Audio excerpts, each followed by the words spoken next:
9 இல்ல 2வது பாவகம். ஓகே, இப்போ இங்க நடந்த இந்த கிரகணம், இந்த ஜூம் பண்ணீங்க, இந்த கிரகண அமைப்புகளை எப்படி நீங்க ஜாதக கட்டத்துல பாக்குறீங்க? ஓகே, இப்போ இந்த இடங்கள்ல தான் ராகு கேதுக்கள் வருவாங்க. அப்ப இந்த இடத்துல தான் நம்ம ராகு கேதுக்களை உள்ள கொண்டுட்டு வருவோம். இந்த இடத்துல உங்களுக்கு டிகிரி அமைப்புகள்லயே சொல்லித்தரேன். ஓகேங்களா? டிகிரி அமைப்புகள்ல இந்த கட்டத்தை, ஓகே, இங்க சந்திரன் இருக்காரு, இங்க சூரியன் இருக்காரு. சூரியன்னா இங்க மூன் போட்டுக்குங்க, இங்க சன். ஓகே, சூரியன் சந்திரன் இங்க இருக்காங்க. இந்த இடத்துல ஒரு ராகு இருக்காரு.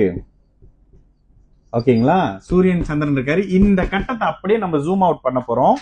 இந்த கட்டம் அப்படியே இங்க பெருசாக்கி காட்ட போறோம். ஓகே, இந்த இடத்துல நல்லா பாத்துக்கங்க. இந்த இடத்துல இந்த கட்டத்தை வந்து ஜூம் பண்ணி காட்டுறோம். ஓகே, இப்போ இந்த சந்திரன் லக்ன பாவகம் 30, ஒரு லக்னத்துல 30 டிகிரி 30 டிகிரி 30 டிகிரி இருக்கும். அதுல இங்க சூரியன் 15 டிகிரில இருக்காருன்னு வச்சுக்கோங்க. சூரியன் 15 டிகிரிங்க. சூரியன் 15 டிகிரி. ஓகேங்களா? சந்திரன் இங்க 12 டிகிரினா தேய்பிரையாகி அமாவாசை நெருங்குறாரு.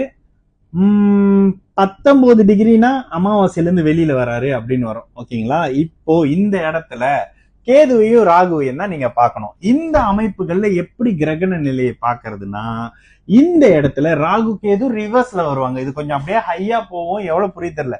எப்பயுமே ராகு கேது ரிவர்ஸ்ல நடக்கிறவங்களா, அதனால இந்த இடத்துல ஒருவேளை கேது கேது கேது 20 டிகிரில இருக்காரு அப்படின்னா கிரகணம் நடந்துகிட்டு இருக்கு. 20 டிகிரி, சாரி, 20 டிகிரியில இருக்கிறாரு அப்படின்னா இந்த இடத்துல கிரகணம் நடந்துகிட்டு இருக்கு. இந்த ஜாதகத்துல சூரியனையும் சந்திரனையும் இந்த கேது டிஸ்டர்ப் பண்றாரு. அதாவது இந்த கிரகங்களை நெருங்குவதற்கு 12 டிகிரிக்கு முன்னதுல இருந்தே இந்த கிரகத்தை ராகுவையோ அல்லது கேதுன்னு போட்டிருக்கேன். ஓ சாரி, கேதுன்னு போட்டிருக்கேன், மன்னிச்சிருங்க. ராகு ராகு ராகு ஓகேங்களா? இந்த ராகு 20 டிகிரி உள்ள வரும் பொழுதே இந்த சந்திரனும் இந்த சூரியனும் பயத்துக்குள்ளாயிருவாங்க. பேரிருள். இந்த ரெண்டு ஒளிய ஆல்ரெடி ஒளி இல்லாத இந்த சந்திரனையும் சூரியனையும் விழுங்குறதுக்கு ராகு நெருங்குறாரு. அப்படியே இந்த இடத்துல கிரகணம் நடக்கும். 20 டிகிரி, ஒரு 15 டிகிரி இருக்காருன்னா இங்க கிரகணம் நடந்துகிட்டு இருக்கும். ஒருவேளை சரியாக இந்த ராகு 15 டிகிரி 12 டிகிரி அப்படின்னு வரும்போது கிரகணம் முடிஞ்சிருக்கும்.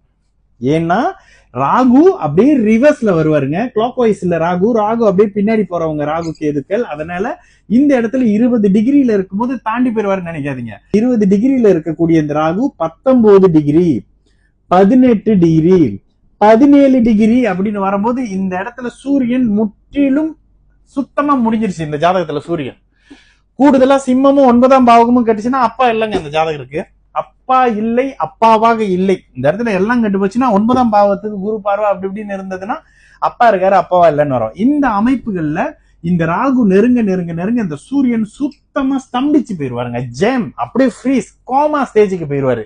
சூரியன்ற பேர்ல ஒரு பெட்டல படுக்க போட்டு ட்ரீட்மெண்ட் கொடுத்துக்கிட்டு இருக்கீங்க. ஓகே, 15 டிகிரி வரும்போது இந்த சூரியன் ரிலீஸ் ஆயிருவாருங்க. ஆனா சந்திரன் இப்ப கணக்கு எடுப்போம். 15 டிகிரியில கிரகணம் சுத்தமா முடிஞ்சிடும். ஓகேங்களா? இப்ப சந்திரனுக்கு எடுக்கிறோம். சந்திரன் வரும்போது 15 டிகிரியில இருக்கக்கூடிய இந்த ராகு 14 டிகிரியில வராரு. கிரகணத்தினுடைய உச்சகட்டம் இந்த இடத்துல நடந்துகிட்டு இருக்கும். 13 டிகிரி சுத்தமா இந்த அமைப்புகள்ல இருந்து விடுபட ஆரம்பிக்கிறாரு. 12 டிகிரி கிரகணம் ஒரு முடிவுக்கு வந்துருது. ஓகேங்களா? அப்ப இந்த அமைப்புகளுக்கு முந்தைய டிகிரி, இந்த டிகிரியை வேணா அடுத்த கிளாஸ்ல என்னன்றத விளக்குறேன். இந்த அமைப்புகளுக்கு முன்னுக்குல இருந்து இந்த கிரகம் பாதிக்கப்பட்டு சரியா இந்த 1 டிகிரியில வரும்போது கிரகண அமைப்புகள் முற்றிலும் முடிஞ்சிடும். இதுதான் இந்த கிரகண நிலையை இங்க பாக்குறதுங்க. ஓகே, இப்ப அடுத்ததாக ஒரு சந்திர கிரகணத்தை மட்டும் போட்டுறவா? ஓகே, ஒருவேளை திருவாதிரை நட்சத்திரத்துல சந்திரன் இருக்காருங்க. திருவாதிரை நட்சத்திரத்துல சந்திரன் இருக்காரு. அப்படியே இந்த அமைப்புகள்ல போட்டுருவோமா? திருவாதிரை. ஓகே, இங்க போட்டுருவோமா? சூரியன் இந்த இடத்துல சந்திரன் 10 டிகிரியில இருக்காரு. இந்த இடத்துல ராகு 10 டிகிரி, ராகு 13 டிகிரி. சரியான கிரகணம் கேது. இங்க ராகு 13 டிகிரினா இந்த கேது 13 டிகிரில தான் இருப்பாரு. ஒருவேளை இந்த சூரியன் 18 டிகிரில இருக்காருன்னு வச்சுங்க, சூரியன் 18 டிகிரி, இந்த இடத்துல சூரியன் பாதிக்கப்படல, சந்திரன் மட்டும் பாதிக்கப்பட்டிருக்காரு. இந்த ஜாதகருக்கு சந்திர திசையில அம்மா மனசு மட்டும் தான் கிடப்போகுது அப்படின்ற விஷயம் வந்துடும். இதுதாங்க பௌர்ணமி சந்திரனுடைய சந்திர கிரகணம் இப்படிதான் இருக்கும் ஜாதகத்தை அன்னைக்கு பாத்தீங்கன்னா. ஓகேங்களா? இவருக்கு மனநிலை ஒரு கற்பனைக்குள்ளேயே வாழ்ந்துகிட்டு இருப்பாரு. இந்த மாதிரி ஒரு ஜாதகம் எனக்கே தெரியும். ஓகேங்களா? இது சந்திர கிரகணத்தின் அமைப்பு. சொன்னது சூரிய கிரகணத்தினுடைய அமைப்புங்க. சரிங்களா? இயல்பாக கிரகண நிலை வானத்துல பிளானட் எப்படி இருக்கும்ன்றதையும் அப்படியே ஜாதக கட்டத்துல அந்த கிரகண நிலை எப்படி இருக்கும். ஏன்னா நம்ம என்ன சொல்றோம், ஜோதிடம் என்பது மிகப்பெரிய ஒரு அறிவியல் சார்ந்த வான்வெளி சாஸ்திரம். இதுல பூஜைக்கோ புனஸ்காரத்துக்கோ மண்ணாங்கட்டிக்கோ இடம் இல்ல. கிரகங்கள் பலனை தருதுன்னு சொல்றோம்ல, அந்த கிரக அமைப்புகளை அப்படியே வான்வெளியில எந்த அமைப்புகள்ல இருந்தா சூரிய கிரகணம் சந்திர கிரகணம், அதே மாதிரி ஜாதக கட்டத்துல எப்படி இருந்தா சூரிய கிரகணம் சந்திர கிரகணம் அப்படின்றத அறிவியல் பூர்வமாகவே அப்படியே விளக்கியிருக்கேன் பாருங்க. இது ஒருத்தர் இல்லைன்னு சொல்ல முடியாது. இந்த அமைப்புகள்ல தாங்க கிரகண நிலைகளை நீங்க பார்க்கணும். இது ஒரு 2 கிளாஸா இருக்கும் கிரகண அமைப்புகள். ஏன்னா இது தெரிஞ்சாதான் நீங்க ஜாதகத்தை பார்க்க முடியும்.